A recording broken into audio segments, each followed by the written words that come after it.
Hey guys, day one, Blacksheep CrossFit, impromptu testing / bridge week.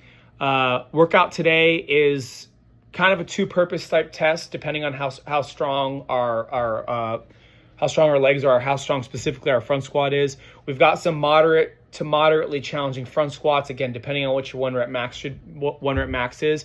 Just a side note, this front squat should not exceed 80% of your one rep max. So if it does, or if it's getting close, potentially think about scaling down a little bit. But if you scale the workout, because it's a test that we're going to come back around to, make sure that you put in the notes exactly what you scaled, so that when we do it again in a couple months, we can make sure that we're mimicking the test identically to what you did tomorrow or today. I guess you're watching this today.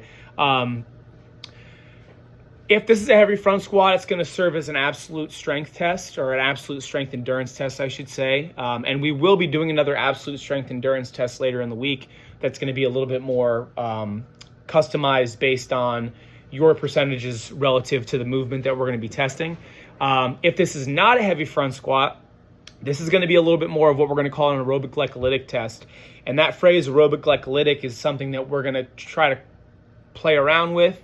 And like I said in a video on Instagram that we put out, we're trying something a little new here, and some of the newness that we're playing around with isn't just in test specificity, but also in classifications of tests and classifications of specific components of fitness, and specifically CrossFit and being competitive in functional fitness. And we're playing around with some classifications, and that new classification that we're playing around with to move forward with is going to be aerobic glycolytic. And we can talk more about what specifically those two words together is going to mean for us at another time.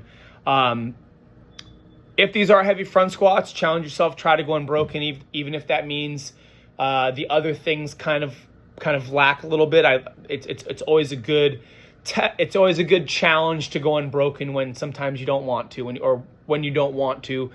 Being able to do new things, you never really know what you're capable of as far as unbroken sets, especially when we're talking about absolute strength movements and heavier loads, until sometimes you say, F it, I'm just going to try and see what happens and deal with the consequences as far as pacing on the back end. So if this is heavy for you, but you think that you might be able to go unbroken, try. Or try to go for as big a sets as possible, again, even if the other components kind of suffer a little bit. If this is not heavy for you, you're going to want to keep the transitions quick. And if you're able to do that, you're going to want to get weird on the other things. Do your burpees fast. Do your row fast. Run. Get your run done quickly. This is a 18-minute time cap for this workout. But realistically, if you're a guy that's front squatting, 315 plus, if you're a female that's front squatting, 205 plus, we'll probably see some, potentially sub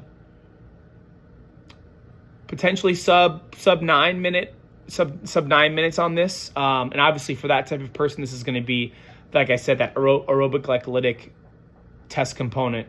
But have fun with it. It's going to be a good one.